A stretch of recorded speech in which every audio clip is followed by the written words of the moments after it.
ભવસંભવ ભીતિભેદનમ સુખ સંપદ કરુણાનિકેતનમ વ્રતદાન તપ ક્રિયાફલમ સહેજાનંદ ગુરુમ ભજે સદા. વર્ણિવેશ રમણીય દર્શનમ મંદહાસ્ય રુચિરાનનાંબુજમ પૂજિતમ સુરનરોત્તમે મુદા ધર્મનંદનમહં વિચિંતયે.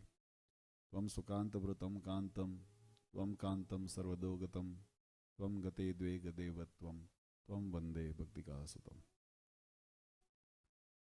સર્વ અવતારી સર્વ કારણના કારણ આપણા સૌના મોક્ષદાતા ઈષ્ટદેવ ભગવાન શ્રી સ્વામિનારાયણ, સ્વામિનારાયણ સંપ્રદાય દક્ષિણ વિભાગ અધિષ્ઠાતા દેવ વડતાલવાસી શ્રી લક્ષ્મીનારાયણ દેવ હરિકૃષ્ણ મહારાજ, અમદાવાદ વિભાગ અધિષ્ઠાતા દેવ શ્રી નરનારાયણ દેવ, ગઢપુરપતિ ગોપીનાથજી મહારાજ, જૂનાગઢપતિ રાધારમણ દેવ, ધોલેરાવાસી મદન મોહનજી મહારાજ આદિ સર્વે દેવોના સ્મૃતિએ સહિત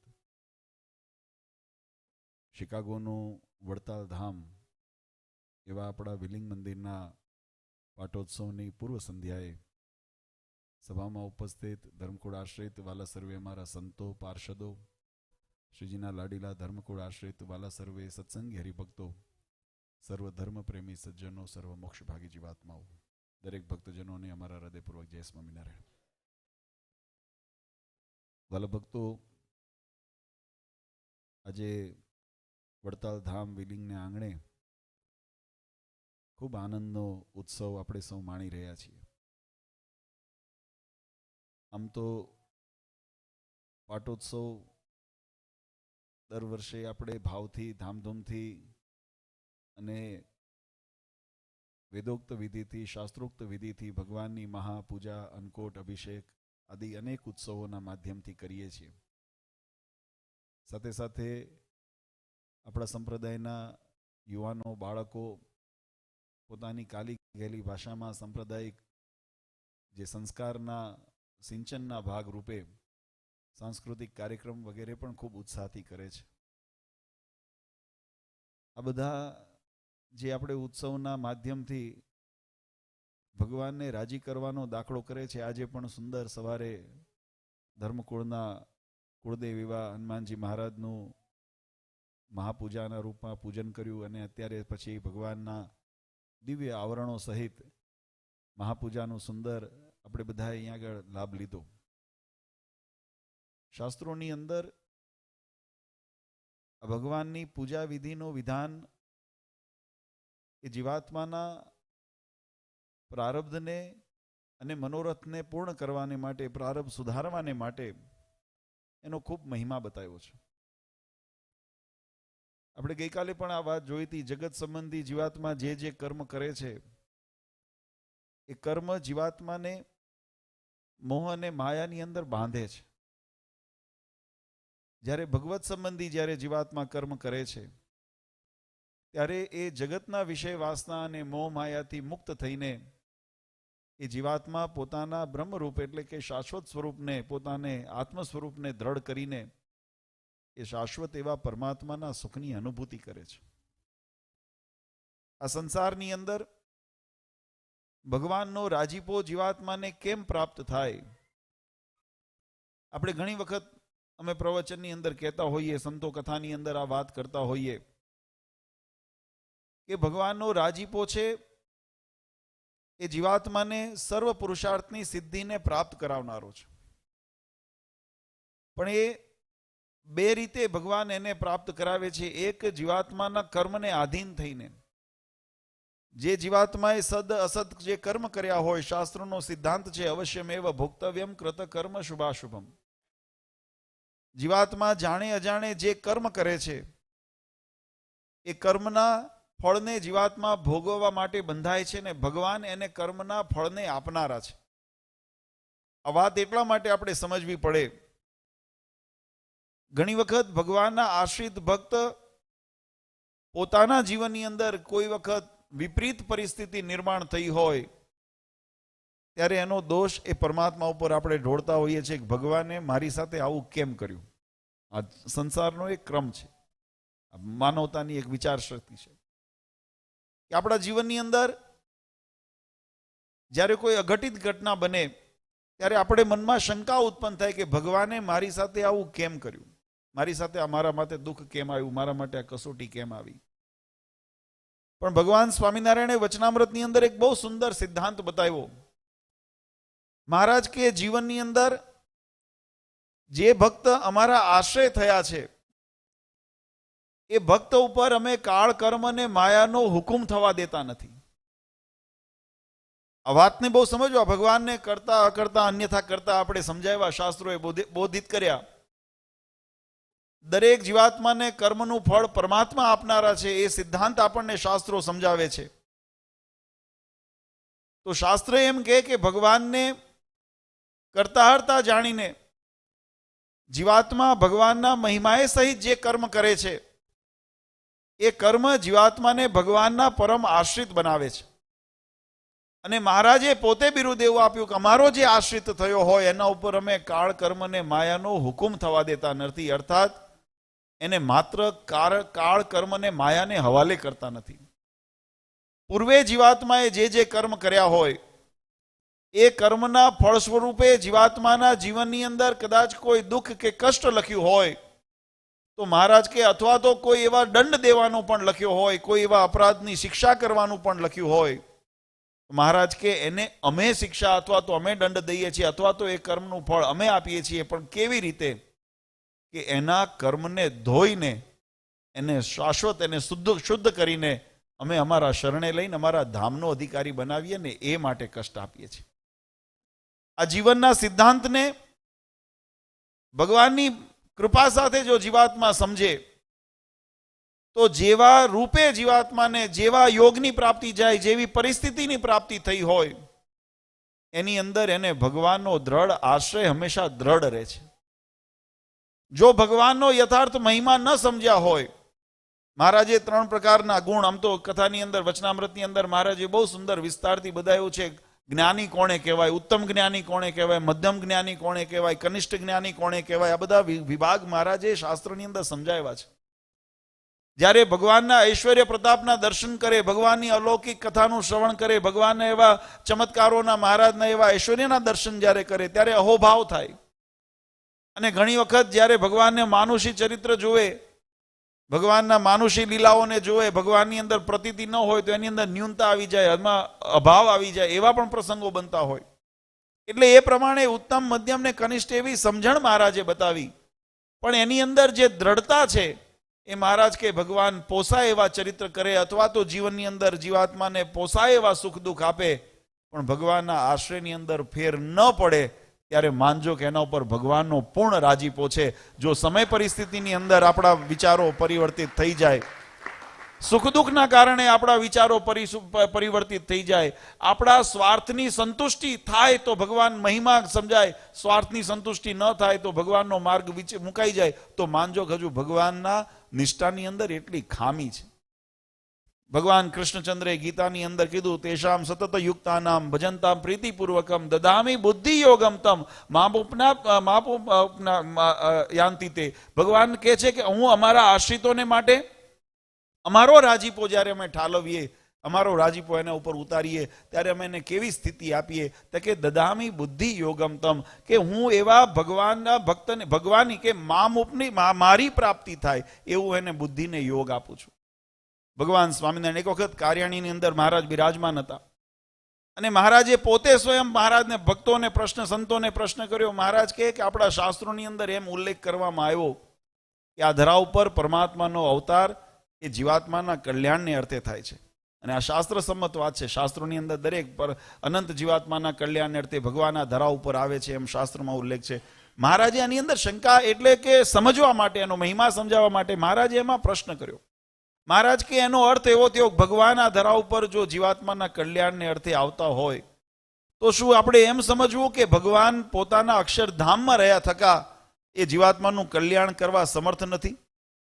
આપણને મનમાં એમ પ્રશ્ન થાય કે ભગવાનને જો જીવાત્માના કલ્યાણ કરવાને અર્થે આ ધરા ઉપર આવવું પડતું હોય તો શું ભગવાન પોતાના સંકલ્પ માત્રની અંદર, હમણાં સંતોએ વાત કરીને કે ભગવાન તો ભ્રકુટીના લયની અંદર એક ભ્રકુટીનો વિલાસ થાય ને ત્યાં અનંત કોટી બ્રહ્માંડની ઉત્પત્તિ, પાલન ને પ્રલય થતું હોય એવું પરમાત્માનું સામર્થ્ય છે.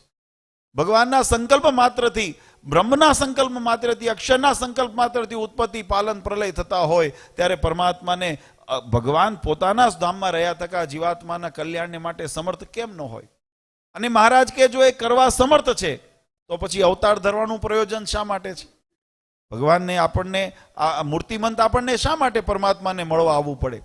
એ અક્ષરધામમાં સંકલ્પ માત્રથી જીવાત્માનું કલ્યાણ કરી શકે, પણ મહારાજે ત્યાં કર્મનો સિદ્ધાંત બતાવ્યો, ભક્તિના ભાવનો સિદ્ધાંત મહારાજે બતાવ્યો. મહારાજ કે જો ભગવાનને એમ કહીએ કે અક્ષરધામમાં રહ્યા થકા કલ્યાણ કરવા સમર્થ નથી, શક્ય નથી, તો એટલું ભગવાનનું અસામર્થ્યપણું કહેવાય. અને ભગવાન તો સર્વસમર્થ છે, ભગવાનમાં કોઈ પ્રકારે ન્યૂનતા ન હોય, તો એ સંકલ્પ સુધી જીવાત્માનું કલ્યાણ કરવા સમર્થ છે, તો પછી અવતાર દેવાનું પ્રયોજન શું? સંતોએ પોતાની રીતે એનો ઉત્તર કરવા પ્રયત્ન કર્યો, પણ પછી મહારાજે એનો ઉત્તર બહુ સુંદર રીતે સમજાયો. મહારાજ કે ભગવાન આ ધરા ઉપર આવે છે, ધર્મની રક્ષા કરે છે અને જીવાત્માનું કલ્યાણ કરે છે. એ સિદ્ધાંત સાર્થક છે, એમાં કોઈ ભેદ નથી, કરે છે ભગવાન. પણ ભગવાનને જો આવવાનું પ્રયોજન થતું હોય તો એના માટે મહારાજે બહુ સુંદર વાત લખી. મહારાજ કહે કે ભગવાનના જે પ્રેમી ભક્ત છે, અહીંયા મહારાજે પ્રેમી એવો શબ્દનું વિશેષણ વાપર્યું છે. મહારાજને વિશે જેને અતિશય પ્રેમ છે એવા ભક્તની ભક્તિને આધીન થઈને મહારાજે બીજું વિશેષણ વાપર્યું. જેને ભગવાનના સ્વરૂપની અંદર અનહદ પ્રેમ છે, અને પ્રેમની વ્યાખ્યા પણ મહારાજે વચનામૃતની અંદર સમજાવી. જેમ ગોપિકાઓને ભગવાન પ્રત્યે પ્રેમ હતો, તો એ ભગવાનની મરજીની વિરુદ્ધ એક ક્ષણ પણ એને પોતાના સ્વભાવને કે પોતાની વિચારોને આગળ ન કર્યા. મહારાજને જ્યારે વૃંદાવનથી, જ્યારે મહારાજ ગોકુળથી મથુરા જવા રવાના થયા, બધા ગોપિકાઓએ સંકલ્પ કર્યો કે મહારાજને અમે રોકી લઈએ, ભગવાન કૃષ્ણને અમે રોકી લઈએ. અને બધા આવીને અક્રૂરજીના રથની આગળ બધા આગળ આવીને ઉભા રહ્યા ગોપિકાઓ.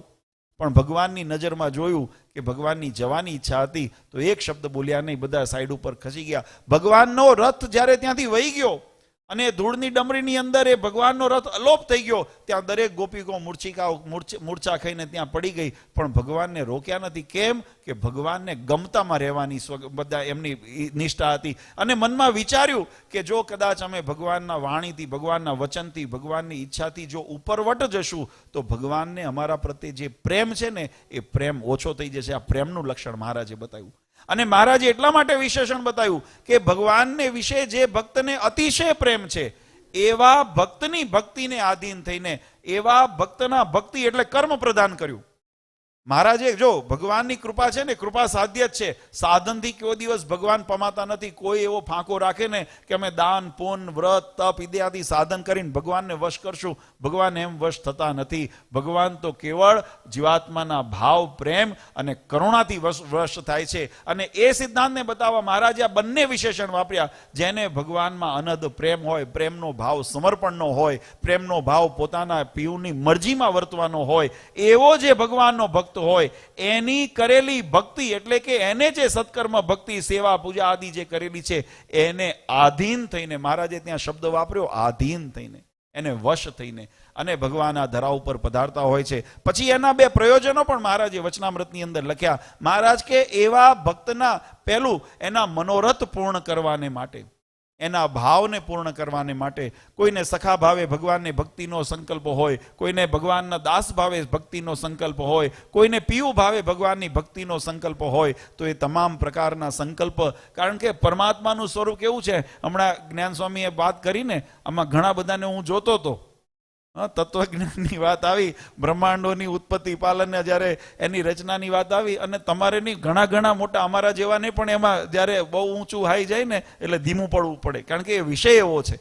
આપણે તો આપણી જીવની સ્થિતિ કેટલી, મને એમ કહો, આપણી તાકાત કેટલી. અણુની અંદર, અણુ તો બ્રહ્માંડનું અણુ સ્વરૂપ છે, એની અંદર અણુમાં અણુ આપણું જીવ છે. આ બ્રહ્માંડ છે ને એ અણુ માત્ર છે, જેના રોમ સુછિદ્રમાં અણુ સમાન બ્રહ્માંડ કોટી ફરે, માયા કાળ રવિ શશી સુરગણો આજ્ઞાના લોપે ક્ષણ, એવા અક્ષરધામના અધિપતિ શ્રી સ્વામિનારાયણ. આપણે સ્તુતિમાં રોજ કહીએ છીએ, જેના એક એક રૂવાણાની અંદર અણુ સમા બ્રહ્માંડો રહેલા છે, અને એવા અણુ સમાન બ્રહ્માંડની અંદર જીવની સ્થિતિ તો બહુ નાની છે, બહુ અણુના અણુ સમાન છે, સૂક્ષ્મમાં સૂક્ષ્મ છે. અને એને પરબ્રહ્મ પુરુષોત્તમ નારાયણને ઓળખવા, પામવા, સમજવા એ સહેજ નથી. અને એટલા માટે મહારાજે કીધું કે આ જીવને પરમાત્માની અનુભૂતિ કરવી, એ જ્યાં સુધી બ્રહ્મરૂપ થઈ જાય એ ભગવાનના સ્વરૂપની અંદર એકાકાર એનો ભાવ થઈ જાય, દાસત્વ ભાવ, સેવક ભાવથી એ પરમાત્મામય જીવાત્મા થઈ જાય, પછી એને પરમાત્મા છેટા નથી. પણ જ્યાં સુધી સ્થૂળ ભાવની અંદર છીએ, જ્યાં સુધી માયાના આવરણની અંદર છે, ત્યાં સુધી એ પરમાત્માને ઓળખવા, સમજવા, પામવા એટલા સરળ નથી. પણ એના માટે મહારાજ કે કારણ કે ભગવાનનો ભક્ત છે ને, એની ભક્તિ છે, એને ભગવાન સાથે પ્રેમ છે, એટલે જેમ હું ઘણી વખત દ્રષ્ટાંત દઉં છું, આપણા ઘરની અંદર, કુટુંબની અંદર નાનું બાળક જન્મ્યું હોય અને આપણે બહારથી આવીએ તો બાળક દોડીને આપણા ખભે ચડવાનો પ્રયત્ન કરે, પણ એનું શરીર એટલું મોટું નથી, એની એવી શક્તિ નથી કે આપણા ખભે ચડી શકે. એટલે આપણે શું કરીએ? ઘરમાં બધાએ છોકરાઓને બાળકોને રમાડ્યા છે, માવતર, વડીલ, દાદા હોય ને એ વાંકા વળે ને બે હાથે બાળકને ઉઠાડે ને પછી પોતાના ખભે કે ખોળે બેસાડે, માથે બેસાડે. એ જેમ માવતર પોતાના બાળકને વળીને ઝૂકીને એના માટે ઝૂકે છે અને ઝૂકીને એને પોતાના ઉગારીને પોતાના ખોળામાં લે છે, એમ પરબ્રહ્મ પુરુષોત્તમ નારાયણ એવા ભક્તિને આધીન થઈને, જે ભક્તને ભગવાન સાથે પ્રેમ છે એવા ભક્તની ભક્તિને પૂર્ણ કરવાને માટે, લાડ લડાવવાને માટે, એના મનોરથ પૂર્ણ કરવાને માટે, અને અંતે એનું કલ્યાણ થાય. આ શરીરનો પંચભૂત માયાનો જ્યારે ત્યાગ કરે ત્યારે જીવાત્મા પરમધામની પ્રાપ્તિ થાય. એના માટે ભગવાન કે આ ધરા ઉપર પરમાત્માનું આગમન છે. આ વચનામૃતના સિદ્ધાંતને મહારાજે બતાવ્યા, અને એ જ પરમાત્મા. ત્યારે આપણને એમ થાય કે મહારાજ ધરા ઉપર હોય તો જીવાત્માનું કલ્યાણ થાય. અમારા ભાદરણના ભગુભાઈએ મહારાજને વચનામૃતના પ્રશ્ન પૂછ્યો છે, વડતાલનું વચનામૃત. મહારાજને પ્રશ્ન પૂછ્યો જીવનું કલ્યાણ કેમ થાય, એનો શું ઉપાય છે? ત્યારે મહારાજે બહુ સુંદર ઉત્તર કર્યો. મહારાજ કે આ ધરા ઉપર પરમાત્મા રાજા રૂપે, સાધુ રૂપે અવતાર જ્યારે ધારણ કરીને વિચરણ કરતા હોય, આમાં શું છે, આ વચનામૃત કથા તો ઘણી વખત થતી હોય, પણ જે હાર્દ છે ને, હાર્દને મૂકીને શબ્દની અંદર પોતાના અમુક સિદ્ધાંતોને નાખવા માટે ઘણા વિવેચનો કરતા હોય. પણ વચનામૃતનો જે ભાવ છે ને, મહારાજે બહુ સુંદર વાત સમજાવી. મહારાજ કે પરમાત્માના અનેક અવતારો આ ધરા ઉપર, મચ્છ, કચ્છ, વરા, નરસિંહ, રામકૃષ્ણ આદિ અનેક અવતારો આ ધરા ઉપર થયા. અને ધરા ઉપર અવતારો થયા એના મુખ્યત્વે બે વિભાગો આપણે જોઈએ છીએ. કારણ કે મચ્છ, કચ્છ, વરા આદિ જે અવતારો થયા એમાં જળ ક્રીડાઓ કરી. મહારાજ જેમ માછલી રૂપે રહ્યા તો પાણીની અંદર મહારાજે ક્રીડાઓ કરી, કાચબા રૂપે થયા તો જળની અંદર ક્રીડા કરી, ભગવાનનો હેગીરી અવતાર થયો તો મહારાજે ઘોડા રૂપે કાર્ય કર્યા, મહારાજે વરાહ રૂપે રહ્યા તો વરાહ રૂપે એમને કાર્ય કર્યા અને લીલાઓ કર્યા. પણ એની અંદર મનુષ્યને ભક્તિનું હેત, મૂર્તિનું સુખ ન આવે. અવતાર ભગવાનનો છે, પૂજનીય છે, વંદનીય છે, ધ્યાન કરવા યોગ્ય છે, પણ મહારાજે પોતાના સ્વરૂપને મનુષ્ય રૂપે, કારણ કે મહારાજે આ વચનામૃતની અંદર લખ્યું, જે કારિયાણીના વચનામૃતમાં મહારાજ કીધું, ભગવાનનું જેવું રૂપ છે, ભગવાનનું જેવો અલૌકિક ભાવ છે, એવો અલૌકિક ભાવે જો યુક્ત પરમાત્મા તમારી સામે આવે ને તો જીવાત્માને એને ઘણું છેટું રહી જાય. અને એટલા માટે ભગવાન આપણા જેવા થાય છે. મહારાજ કે મનુષ્ય, કારણ કે ભક્ત છે ને એ શરીરધારી છે, એટલે ભગવાન પણ શરીરધારી થાય છે. ભક્ત માયાથી જ આવૃત છે, એટલે ભગવાન પણ સ્વતંત્ર હોવા છતાં પણ માયાના ગુણને સ્વતંત્ર રીતે સ્વીકારે છે. એનાથી બંધાતા નથી, એનાથી લેપાતા નથી, પણ પોતે એવા દર્શન કરાવે છે જાણે કે માયાના આધીન પરમાત્મા પણ હોય.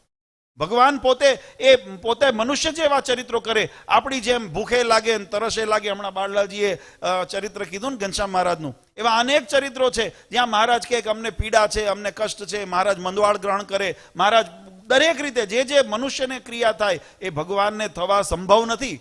કારણ કે માયા, આ બધા ગુણ છે ને માયાના છે, 3 અહંકારથી, રજ, સત, તમ, અહંકારથી નિર્મિત થયેલા છે. આ એની સૃષ્ટિ છે, એટલે સૃષ્ટિનો જે જીવ છે એને આ અસર કરે, પણ પરબ્રહ્મ પુરુષોત્તમ નારાયણ તો એનાથી પર છે, એટલે એને અસર ન કરે, પણ છતાંય ભગવાન સ્વેચ્છાથી એવા ભાવને સ્વીકારે છે. કેમ? તો કે મહારાજને ભક્તને નજીકપણું થાય ને. મેં કીધું એમ, ભગવાન, આપણે મોટા થઈને ભગવાન સુધી પહોંચવા સમર્થ નથી, તો ભગવાન કરુણા કરીને આપણા જેવા થાય છે કે આપણને એમાં હેત થાય, આપણને એની અંદર પોતાપણું જણાય, આપણને એની અંદર મમત્વ થાય, આપણને અંદર આત્મીયતા થાય, આપણને એની અંદર હેત થાય, આપણને એની અંદર જોડાણ થાય. એટલા માટે ભગવાન પોતાના સ્વરૂપને સૌમ્ય કરે છે, પોતાના ઐશ્વર્ય પ્રતાપને મહારાજ દબાવે છે, ઢાંકે છે, અને આપણા જેવા થાય છે. અને એ જ વાત મહારાજે જ્યારે ભગુજીએ પૂછ્યું કે જીવાત્માનું કલ્યાણ કેમ થાય, ત્યારે મહારાજે એ તાત્પર્યની અંદર કીધું કે ભગવાન આ ધરા ઉપર પધારતા હોય ત્યારે જેવા અવતાર ધારણ કર્યા હોય એવા ગુણધર્મને ભગવાન સ્વીકારતા હોય. રાજા રૂપે અવતર્યા હોય તો ભગવાનની અંદર જે રાજાના 39 રક્ષણો હોય, જે શૌર્ય આદિ જે એની અંદર ગુણો હોય, એમાં મૃગ્યા કરતા હોય, એમાં અષ્ટપટરાણીઓ પણ પરમાત્મા રાખતા હોય, તો પરમાત્માએ જે અવતાર જે લીલા કાર્ય કર્યું છે એ લીલા કાર્યના ગુણધર્મને પરમાત્મા સ્વીકારે છે. અને એ રીતે પરમાત્મા ચરિત્ર કરતા હોય. અને કપિલ દત્તાત્રેય રૂપે જો મહારાજ સાધુ રૂપે વર્ત્યા હોય તો બ્રહ્મચર્યનું પાલન કરે, અહિંસાનું પાલન કરે, એક પાંદડું પણ ન ઉખાડે, એવી જીવ હિંસાનો મહારાજ નિષેધ કર્યો, એવી રીતે વર્ણન કરે. પણ એ પરમાત્માના ચરિત્રો છે. પરમાત્મા એમાં બંધાતા નથી. ભગવાન એનાથી પર છે. આ વસ્તુ સમજો, પરબ્રહ્મ પુરુષોત્તમ નારાયણ એ ગુણોથી પર છે. એ તમામ ગુણોના સ્વામી છે. એને આધીન બધા ગુણો રહેલા છે. ગુણને આધીન ભગવાન નથી. આ વાત બહુ સમજવાની જરૂર છે. આપણે મહિમાની અંદર ઘણી વખત અતિરેકની અંદર આપણે પરમાત્માના ગુણ છે તો એ ગુણને આધીન પરમાત્મા છે. આપણો સ્વભાવ છે ને ગુણને આધીન છે. તમે જો કોઈ ક્રોધી સ્વભાવ હોય ને, કોક છંછેડે ને એટલે ક્રોધ આવેશ થઈ જાય. આપણે નથી કંટ્રોલ કરતો. આપણી ઇન્દ્રિયો, આપણા અંતઃકરણ, આપણા વિચારો આપણા કંટ્રોલમાં નથી. લોભી સ્વભાવ હોય ને તો જ્યાં લોભ દેખાય ને, માની સ્વભાવ હોય, હમણાં સંતોએ કીધું ને, માની સ્વભાવ હોય તો જ્યાં માન દેખાય ને ત્યાં લોટાની જેમ આપણે દળવા માંડીએ છીએ. કેમ? કારણ કે આપણા નિયંત્રણમાં આપણા સ્વભાવ નથી. આપણે જીવ છીએ એટલે. અને એ જગદીશ છે એટલે એને એનું આધીનતા નથી. એને એ ઇન્દ્રિયોના સ્વામી છે. ઇન્દ્રિયો એને આધીન રહે છે, ગુણો એને આધીન રહે છે. અને એવા પરબ્રહ્મ પુરુષોત્તમ નારાયણ જેવા અવતારે જેવી લીલા કરી હોય ને, સ્વતંત્ર રીતે કરી છે. એ ગુણથી બંધાતા નથી. પણ જીવાત્માનું કર્તવ્ય શાસ્ત્રના માધ્યમે કરીને જે ભગવાનનો મહિમા સમજાણો હોય, જે શાસ્ત્રના માધ્યમે કરીને ભગવાનની ઓળખાણના જે ચિહ્નો બતાવ્યા છે, જે લક્ષણો બતાવ્યા છે, એ લક્ષણ દ્વારા એ પરમાત્મા પુરુષોત્તમ નારાયણની પ્રતીતિ કરે. મૂળ હેતુ એ છે.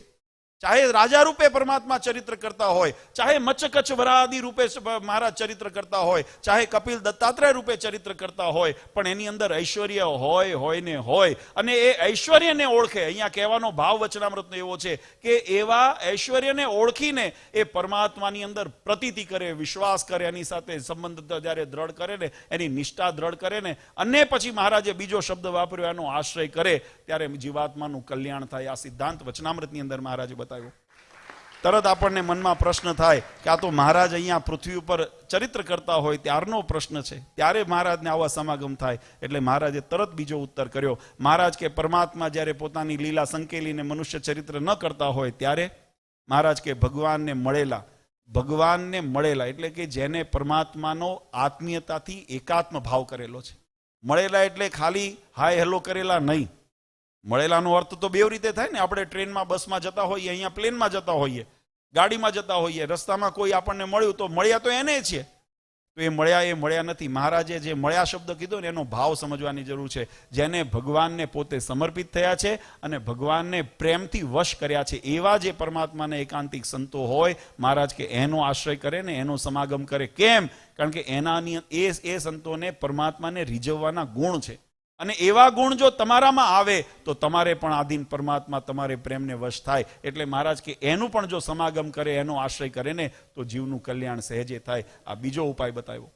પણ ત્યાં તરત મહારાજને વિચાર આવ્યો કે આવા સંતો પણ કદાચ આ સંસારમાંથી, મુક્તાનંદ સ્વામી, બ્રહ્માનંદ સ્વામી, ગોપાળાનંદ સ્વામી જેવા અનેક મહાન સંતો, અક્ષરધામના મુક્તો મહારાજની સાથે મહારાજના સંકલ્પને સિદ્ધ કરવા આવ્યા અને મહારાજના સંકલ્પને પૂર્ણ કરી, મહારાજની સેવાનું કાર્ય કરી અને મહારાજના સેવામાં પાછા અક્ષરધામની અંદર પાછા સીધાવી ગયા. ત્યારે એવા સંતો ઉપલબ્ધ ન હોય યુગ પ્રમાણે. જો કે દરેક યુગની અંદર એવું નથી, જેમ મહારાજ કીધું ને કે આ ધરતી ક્યારે વાંઝિયા નથી રહેતી. ભગવાન એન કેન પ્રકારે પ્રત્યક્ષ, પરોક્ષ, અંતર્યામી અનેક રૂપે પરમાત્મા પ્રગટ આ સંસારની અંદર રહેલા છે. એમ ભગવાનના એકાંતિક ભક્તો પણ રહેલા છે. પણ એવા ભક્તો છે ને, એમાં યુગ પ્રમાણે હોય. જ્યારે સતયુગ હોય ત્યારે દ્વાપરની અંદર છે ને ખોટું ગોળ વધારે ચગે, આપણે જોઈએ છે. એટલે આ બધું થોડું સાવધાને રહેવાની જરૂર છે. હમણાં સંતોએ પણ સાવધાન કર્યા. કારણ કે આની અંદર ભગવાનના એકાંતિક સંતોની વાત મહારાજે જે લખી, એવા સંતોનો સમાગમ કરે તો જીવનું કલ્યાણ 100% થાય. એમાં જરાય મિનમેક નથી. કારણ કે એ જે માર્ગે એ ચાલ્યા છે ને, એ માર્ગે તમને પણ ચલાવે. પણ કયો માર્ગ? જે માર્ગ જે શાસ્ત્રોએ પ્રતિપાદિત કરેલો માર્ગ છે, જે શાસ્ત્રો સિદ્ધાંત મહારાજનો બતાવેલો માર્ગ છે, એ માર્ગ ઉપર પોતે પણ ચાલે અને તમને ચલાવે. અમારું કર્તવ્ય મહારાજ એટલા માટે, હમણાં પુરુષોત્તમ પ્રકાશનું ભક્તે, અમારે જનમંગળ ભગતે વાંચન કર્યું ને, એમાં આવે છે પુરુષોત્તમ પ્રકાશમાં, અમારું જવાબદારી છે કે અમારે અધર્મ ચાલવું નહીં, તમને ચાલવા દેવા નહીં. એટલે સારું લાગે ખોટું લાગે તમને રોકશું અમે.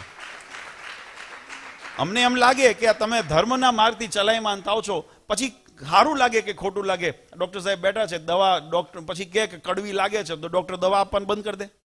ગમે તે રીતે આપે પણ દવા આપે, કારણ કે તમને નિરોગી કરવા છે. એમ અમારે તમારો ભવરોગ ટાળવાનો છે. એટલે કહીએ અમે સંતો તમને ટોકે. અને મહારાજે એના માટે પણ લખ્યું કે એવા જ્યારે સંતો આપણા સ્વભાવ ઉપર, આપણી અવગુણ ઉપર, આપણા અંતરશત્રુ ઉપર જ્યારે પ્રહાર કરે અને જો એનો અભાવ લે ને તો એ બહુ મોટો દ્રોહ છે. મહારાજ કે અમે એનાથી રાજી નથી, એ સંતોની કથા વાર્તામાંથી. પણ આપણા સ્વભાવને ટાળેવા, આપણા માનને પોષણ આપણે આપણા અંગને પોષણ આપીને ધર્મથી વિમુખ કરી જાય એની વાતમાં એના માટે તો મહારાજે લખ્યું, પાજી પલાવની છાયામાં દબાવું નહીં, વેણ ઉપર વેણ લાવવા, સારી પેઠે અભાવ લેવો. એ પણ મહારાજે બતાવ્યું. પણ આપણે જે વચનામૃતની વાત કર્યા, મહારાજ કીધું એવા સંતોનો સમાગમ કરે ને એનાથી પણ જીવનું કલ્યાણ થાય. અને ત્યારે મહારાજને એમ થયું કે એવા સંતો પણ કદાચ પ્રાપ્ત ન થઈ શકે તો મહારાજ કીધું અમારા પધરાવેલા જે સ્વરૂપો છે, અમારી મૂર્તિ છે, એનો જે આશ્રય કરશે એનો દ્રઢ આશ્રય. અને આશ્રયનું સ્વરૂપ પણ વ્યાખ્યા મહારાજે વચનામૃતમાં બતાવી. આશ્રયનું સ્વરૂપ કેવું હોય? આશ્રયનું સ્વરૂપ હોય કે જે ધણીને ગમતામાં રહે ને એ આશ્રયનું સ્વરૂપ છે. ભગવાન સ્વામિનારાયણે જે શિક્ષાપત્રીની મર્યાદા બાંધી, સત્સંગી જીવન દેશ વિભાગનો લેખ વચનામૃતની અંદર જે બંધારણ આપણને બંધાવીને આપ્યા, મહારાજ કે એની અંદર રહે ને એ આશ્રય છે. નહીતર ઘણા જગતમાં કેવું હોય, ચાકર તેરા કયા નહીં કરના. હા, આપણે ત્યાં રહેવા તેવી છે, ચાકર તેરા, હા હું તમારો જ છું પણ કયું તો કે નહીં, એ નહીં થાય તો એને ચાકરી કહેવાય નહીં. તમે નોકરી કરો ને તમારા બોસ જે હોય, જોબ કરતા હોય ને બધા અહીંયા, અને બોસ કે એનું ન માનો શું કરે? ઇન્ક્રિમેશન આપે. બીજે દિવસ ફાયર. શું અહીંયા ફાયર કે ને? ફાયર, કાલથી આવશો નહીં. 20 વર્ષની નોકરી હોય, 30 વર્ષની જે હોય એ ફાયર એટલે ફાયર. એમ મહારાજની અંદર પણ આ નિષ્ઠા આશ્રયનું સ્વરૂપ છે. મહારાજ કે અમારા પધરાવેલા દેવોને આશ્રય રહેશો ને તો મહારાજ કે અમે એનું કલ્યાણ કરશું. પણ એની અંદર મહારાજે 2 કન્ડિશન લખી. અમારા જે ભગવાનની મૂર્તિ છે એને આશ્રયમાં એની અંદર એનો આશ્રય કરવો, અને મહારાજ કે સ્વધર્મમાં રહેવું, જે ધર્મ મર્યાદા બનાવી છે, અને ભગવાનની ભક્તિ કરવી. આ 3 અંગનું એકાત્મ ભાવ થાય તો આશ્રય દ્રઢ થાય. એટલે ભગવાનની બાંધેલી મર્યાદા, ભગવાનની ભક્તિ અને ભગવાનની શરણાગતિ એ જીવાત્માના કલ્યાણનું પરમ સાધન છે. અને એક આ સાધનને સિદ્ધ કરવાને માટે મહારાજે જ્યારે આ સંસારમાંથી જ્યારે મહારાજ મનુષ્ય દેહ પોતાનો સંકેલવા, મહારાજ મનુષ્ય લીલા સંકેલવાનો સંકલ્પ કર્યો ને, એટલે મહારાજે 3 સંકલ્પ કર્યા. આ યાવત ચંદ્ર દીવા કરો, સત્સંગનો માર્ગ પ્રશસ્ત રહે, અનંત જીવાત્માને ભગવાનના આ ફળની પ્રાપ્તિ થાય, મોક્ષની પ્રાપ્તિ થાય, એના માટે મહારાજે 3 પાયા રૂપે. આમ ષડંગી સંપ્રદાય કહેવાય, પણ ષડંગી સંપ્રદાયની અંદર જો પ્રાણ ગણો ને, જેના કારણે આ ષડંગી સંપ્રદાય, તો એની અંદર મહારાજે પહેલા સૌ પ્રથમ પોતાના મંદિરો બનાવીને પોતાના સ્વરૂપ પધરાવ્યા.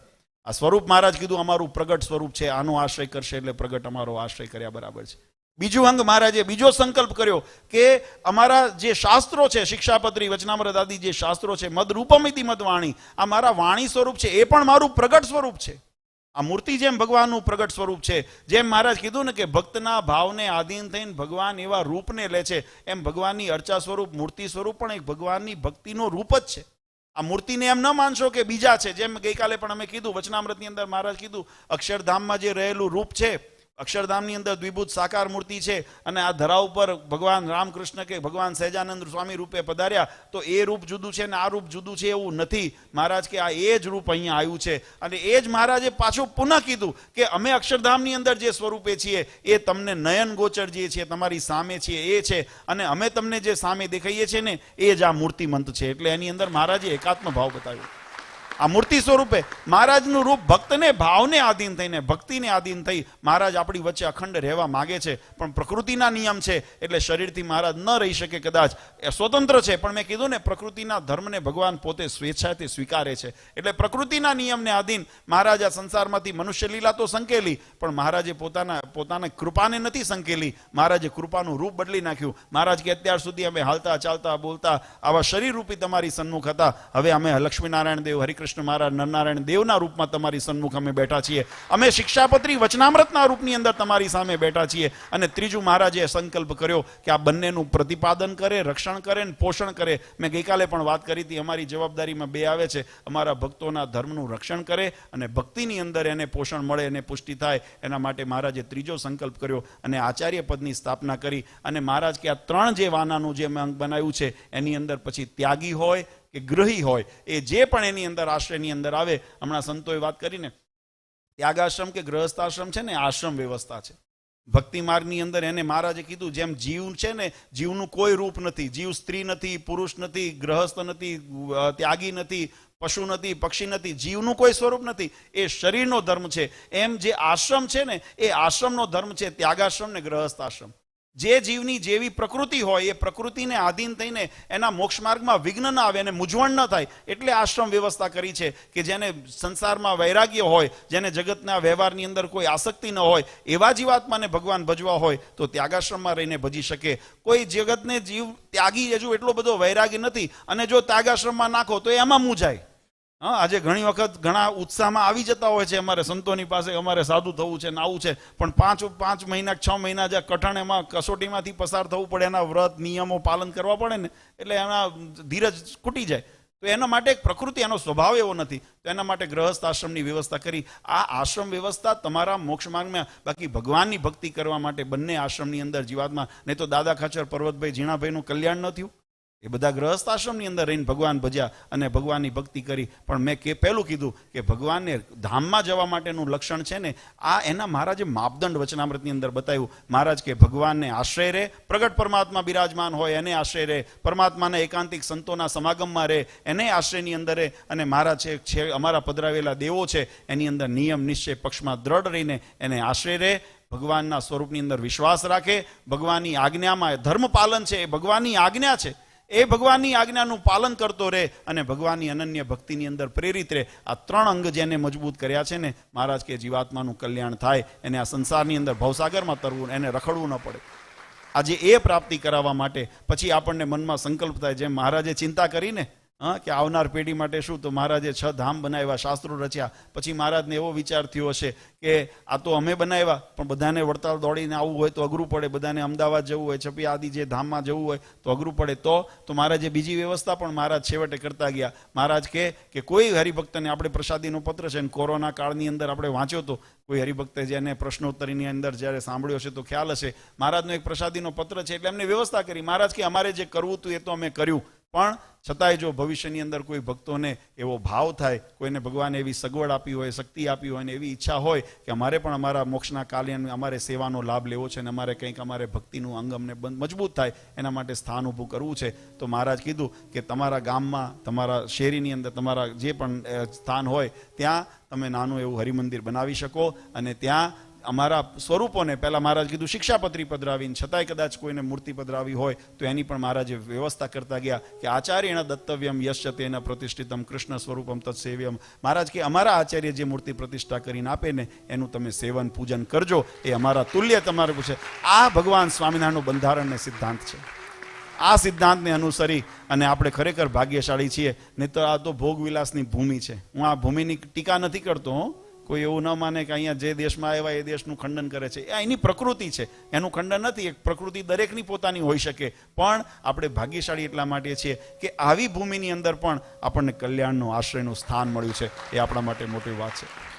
ખરેખર ખૂબ આનંદ છે કે ભક્તોએ ખૂબ સુંદર, આપણે વર્ષો વર્ષ એટલે એ વાતને યાદ કરવા માટે, તાજું કરવાને માટે આપણે આ પારાયણ ઉત્સવ, કથા વાર્તા એટલે કરીએ છીએ કે આપણને આપણું લક્ષ્ય યાદ રહે, આપણે જગતમાં ભટકી ન જઈએ. આ કથા પારાયણનું હેતુ એટલા માટે છે. હું ઘણી વખત દ્રષ્ટાંત આપું છું અને કહું છું કે આપણે કથા તો જ આયોજન કરવી જો માનવી હોય તો, ને તો ટાઈમ બગાડવાની જરૂર નથી. આ નવરા નથી સંતો ને ભક્તો ને અમે તમે બધાય, આ બધા આપણે ઘણા કામ છે. જો વચનામૃતને માનવું ન હોય, સત્સંગી જીવન માનવું હોય તો શા માટે કથા કરવી? જો કથા કરો છો તો એમાંથી ગુણ લેજો, એમાંથી શીખજો કે ભગવાન કેમ રાજી થાય, અને એ કરશું. અને અમને આનંદ છે અહીંયા વિલિંગનો સત્સંગ, ખરેખર જેમ હમણાં સંતોએ પણ વાત કરી કે નિષ્ઠાની અંદર ગમે તેવા વાવાઝોડા આવ્યા, ગમે તેવી પરિસ્થિતિઓ બદલાણી હતા, કદાચ કોઈ એવા જેનું અંગ ભગવાનની ભક્તિને, ભગવાનને રાજી કરવાનું નહોતું, એનું અંગ બીજું હતું. નામ ભલે આંચોડો ઓઢ્યો તો ધર્મનો, તિલક ચાંદલો કરતા હશે ને કંઠીએ બાંધતા હશે ને કદાચ ખેસે ભગવા ઓઢ્યા હશે, પણ એનો હેતુ ભગવાનને રાજી કરવાનો નહોતો. તો એવા વહી ગયા આ પ્રવાહની અંદર, કળયુગના પ્રવાહની અંદર વહી ગયા. પણ જેને ભગવાનનો ખપ હતો, જેને ભગવાનની નિષ્ઠા હતી ને જેને ભગવાનને રાજી કરવાતા, પોતાના આત્મકલ્યાણને સાધ કરવું છે, એ આજે પણ અડીખમ સત્સંગના સિદ્ધાંત સાથે રહ્યા છે. આજે એનું ગૌરવ છે. આજે એ ભક્તોને અમે અભિવાદન આપીએ છીએ કે તમે કળયુગના પ્રવાહ સાથે વહેવાનું નક્કી ન કર્યું, તમે ભગવાનના સિદ્ધાંત સાથે રહેવાનું નક્કી કર્યું. મહારાજે વચનામૃતમાં રાખ્યું, હાથીએ બેસાડે તોય ભલે ગધેડે બેસાડવાનું મળે, માન થાય કે અપમાન થાવ, પણ ભગવાનનો આશ્રય છોડવો નથી. આ સિદ્ધાંતને તમે પચાવ્યો ને, આજે એનું ગૌરવ છે. આજે એટલા માટે આપણને ઉત્સવનો આનંદ છે. વિશેષ સમય નથી લેવો, પણ ખૂબ આનંદ સાથે ખૂબ બધા યજમાનોએ નાની મોટી સેવાનો દરેક યજમાનોએ બધાએ નામ લીધા છે. પત્રિકામાં હમણાં નામ બધાને બોલે, આશીર્વાદ બધાને આપ્યા છે. પણ કદાચ કોઈના નામ રહ્યા હોય, ન રહ્યા આવ્યા હોય, પણ છતાંય આપણું નામ અહીંયા બોલાણું કે ન બોલાણું મહત્વનું એટલું નથી. ભગવાનને ચોપડે અવશ્ય લખાણું છે કે અમારા આશ્રિતે અમારા સિદ્ધાંતની અંદર આ સેવા કરી છે. એટલે તમામ એવા યજમાનોને અમે ખૂબ ખૂબ અભિનંદન આપીએ છીએ, આશીર્વાદ આપીએ છીએ. ભગવાનને પ્રાર્થના કરીએ કે આવીને આવી સમજણ અને આવીને આવી સેવાની તક એ કાયમ તમને બધાને મળતી રહે અને કાયમ આવું ભગવાનનું ભજન કરતા રહો એવી મહારાજના ચરણારવિંદમાં પ્રાર્થના કરીએ છીએ. આપણા હરિકૃષ્ણ મહારાજ, ઘનશ્યામ મહારાજ સંકલ્પ સિદ્ધ છે જીવનની અંદર. ગઈકાલે પણ અમે કીધું હતું, નાના મોટા કોઈ મૂંઝવણ આવે, કદાચ મુશ્કેલી આવે, કોઈ પ્રશ્ન આવે, એ આવશે. પ્રકૃતિ છે એટલે આવી શકે, આપણો પ્રારબ્ધ છે એટલે આવી શકે, પણ આપણે ભગવાનને આશ્રયમાં રહેશો તો ભગવાન આપણને એમાંથી ઉગારશે પણ ખરા. અને મહારાજે કીધું ને, અમે એના લાડને લડાવવા આવીએ છીએ ને એના મનોરથ પૂર્ણ કરવા આવ્યા છે. આપણા તમામ મનોરથો, જેમ મહારાજ અક્ષરધામથી આ ધરા ઉપર આવ્યા, એમ મહારાજ વડતાલથી આપણા મંદિર વિલિંગની અંદર આવ્યા ને એટલે આપણે આ વડતાલ ધામ પડ્યું, એટલે આ વડતાલ ધામ નિર્માણ થયું. અને એટલા માટે અહીંયા આગળ જ ભક્તો ત્યારે પણ આવીને જે સંકલ્પ કરશો ને એ સંકલ્પ ભગવાન અવશ્ય પૂરા કરશે અને તમને ખૂબ ખૂબ તમને બધાને જીવનમાં સુખી અને પ્રગતિ કરાવે એવી હરિકૃષ્ણ મહારાજના ચરણારવિંદમાં પ્રાર્થના કરીએ છીએ. હમણાં પુનઃ એક વખત ગઈકાલે પણ કીધું હતું કે અમારા જનમંગલ ભગત અહીંયા આ ઠરીને રહ્યા ને બહુ મોટી વાત છે. અને હું કાયમ કહું છું, મેં હમણાં જેમ કીધું કે આશ્રમ કરતાં ભગવાનને રાજી કરવાનું એમને મમત્વ રાખ્યું, એના માટે અભિનંદન. ભગવાનની એવી કાયમ નિષ્ઠા રાખજો. ભગવા તો રાવણે પહેર્યા હતા, એને એનું મમત્વ ન રહ્યું. એને મમત્વ રહ્યું મારા ઠાકોરજી રાજી થાય છે, નહીતર તો 2 વર્ષ માટે જ મૂક્યા હતા. જ્યારે મૂક્યા હતા ત્યારે અહીંયા આગળ પણ એમને કીધું, બાપુજી હું તમે જે આજ્ઞા કરો મારા ઉપર રાજી રહો, મને નિષ્ઠા રહે. બાપુજીએ મારા શ્રી આશીર્વાદ આપ્યા, અમે પણ વાત કરી. મેં કીધું ભગવાન રાજી થશે જો આ કરશો તો, અને એમને વાત સ્વીકારી અને અહીંયા આગળ સેવા કરી. તમને બધાને ખૂબ સત્સંગનો યોગ આપ્યો.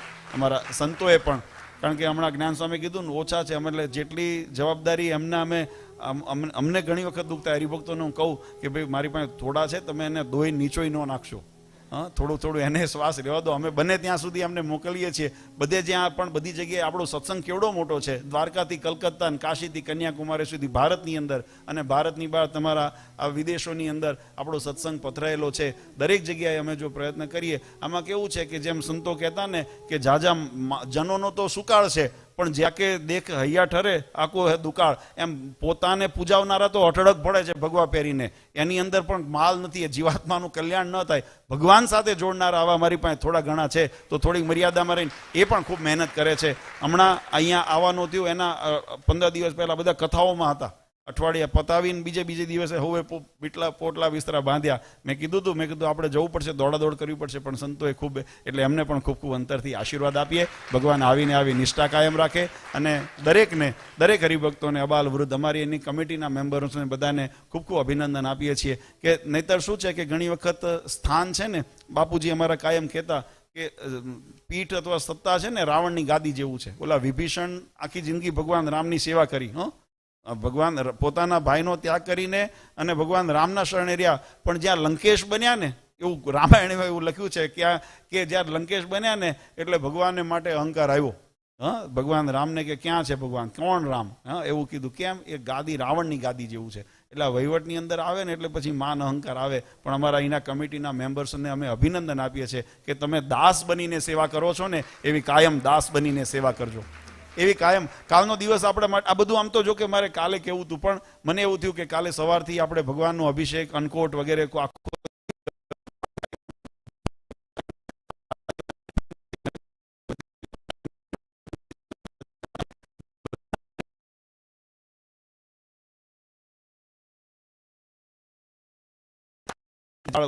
શ્રી ઘનશ્યામ બાળ યુવક મંડળના બધા જે સભ્યો છે, કોઓર્ડિનેટર્સ છે, એમને પણ ખૂબ ખૂબ હૃદયથી અભિનંદન આપીએ છીએ. કારણ કે જેટલી બાહ્ય આ દ્રષ્ટિએ તમને જે આ બધું આમ લેખાય ને કે સારું દેખાય છે, તો એ સારાની પાછળ પુરુષાર્થ બહુ 2-3 મહિના 4 મહિનાનો એની અંદર ભોગ લાગતો હોય છે. અમે આયોજન કરતા હોઈએ એટલે અમને ખબર હોય, સંતોને એનો અનુભવ હોય. તૈયારીમાં જે તૈયાર ભાણું, બહેનોને જેમ આપણે જમવા બેઠા હોઈએ ને એટલે આમ જોઈએ 32 પ્રકારના પકવાન સામે પડ્યા હોય, આપણે એકનો આસ્વાદ લઈને ખાતા હોઈએ, પણ જ્યારે પૂછો તો ખબર પડે કે કેટલા તાવડી 13 વાના માંગે, એવું કહેવાય. તેરવાના ભેગા કર્યા હોય ને ત્યારે તાવડી ચડી હોય એમ એની પાછળ પુરુષાર્થ હોય, મહેનત હોય, ત્યારે એ ભાણું તૈયાર થતું હોય. એમ આપણે આ બધા પ્રસંગ કરીએ છીએ એમાં તંતોડ જે મહેનત કરે છે એવા મારા તમામ યુવક મંડળના સભ્યો, યુવાનોને, બાળકોને અમે હૃદયથી ખૂબ ખૂબ આશીર્વાદ આપીએ છીએ. અને સૌથી વધુ મેં કીધું ને, તાવડી તેરવાના માંગે એટલે એમ આપણું કિચન ડિપાર્ટમેન્ટ, કારણ કે આ બધું કર્યા પછી જો ભૂખ્યા કાઢું ને તો હમણાં બધાએ પાછા અહીં કાલથી બંધ થઈ જાવ, મને વિશ્વાસ છે. ભલે મહિમાની આટલી વાતો કરી, આટલી મહિમાની વાતો કરી, નિષ્ઠાની વાતો કરી, પણ તો એ તો કરવું પડે, કારણ કે વ્યવહાર છે. અને મહારાજે એ ચલાવ્યું જોડે જોડે. ભગવાન સ્વામિનારાયણે પણ એવા અન્નક્ષેત્રો ચલાવ્યા, ભોજનના. મહારાજ એટલે અમારા તો ધર્મમાં લખ્યું, મહારાજ કે તમારે આંગણે આવે ને યથાશક્તિ એને જમાડીને કોઈને ભૂખ્યો જવા દેવો નહીં, અમારા ધર્મ. એટલે આમ મંદિર અમારું ઘર છે, એટલે અમે પણ અહીંયા વ્યવસ્થા કરી. આપણું કિચન ડિપાર્ટમેન્ટ, એમને પણ ખૂબ તાળીઓના નાતી વધાવીએ કે જેમને સ્ત્રી ભક્તો, પુરુષ ભક્તો બધાએ ખૂબ સુંદર અહીંયા સેવા કરી. અને આ ભક્તોને, અને એમાં ભાવ એટલો જ છે કે મારા ભગવાન રાજી થાય ને ભગવાનના ભક્તોને સંતોષ થાય, આટલો ભાવ. આમાં કોઈને માન પાન, આ તો આપણે ઠીક છે ઔપચારિક હાર તોરા બધાને કરીએ અને કરવા જોઈએ, મહારાજે આપણે કીધું સન્માન કરીએ, પણ એનું અંગ ન બાંધશો. હાર તોરા માટે આ કરીએ છીએ નહીં, આપણે સેવા કરીએ છીએ ને મારો ઠાકોર રાજી થાય છે ને એના માટે કરીએ છીએ. આવી ભાવનાથી આપણે કરતા રહીએ. જેને દાન કર્યું છે, જેને સેવા કરી છે, જે કાયમ તન મન ધનથી આમાં યોગદાન આપે છે, બધાને મનમાં એટલો ખટકો રાખજો કે ક્યારેક માનમાં ન પરિવર્તન. નહીં તો મોહનવરને માન સંગાતે વેરજો, નંદસંતોએ ગાયું. આપણે ભગવાનથી છેટા થઈએ એટલે માન સિવાય નિર્માની ભાવથી આપણે ભગવાન રાજી થાય છે એ રીતે આપણે કાયમ સેવા કરતા રહીએ એવી હરિકૃષ્ણ મહારાજ, ઘનશ્યામ મહારાજ સૌ પર કૃપા વરસાવે એવી એમના ચરણારવિંદમાં પ્રાર્થના કરીએ છીએ. પરમ પૂજ્ય સનાતન ધર્મ ધુરંધર 1008 આચાર્ય શ્રી અજેન્દ્ર પ્રસાદજી મહારાજ, જેમને આપણને આવા દિવ્ય સુખને માટે મહારાજે ન કેવળ આશીર્વાદ આપ્યા, પોતે મંદિરની અંદર ભગવાનનું પ્રગટ સ્વરૂપ આપણને મહારાજ આપતા ગયા, અને એમના ફળ સ્વરૂપથી આજે આપણે સત્સંગ અહીંનો ઉજળો છે ને સુખ્યો છે. એવા પૂજ્ય મહારાજ શ્રી વતી, પરમ પૂજ્ય અશોક ગાદીવાળા માતુશ્રી અને સમસ્ત ધર્મકુળ પરિવાર વતી આપ સૌને અંતરના આશીર્વાદ આપી ભગવાન સૌનું મંગળ વિસ્તારે પ્રાર્થના સાથે મારી વાણીને વિરામ આપું છું. સહેજાનંદ સ્વામી મહારાજ.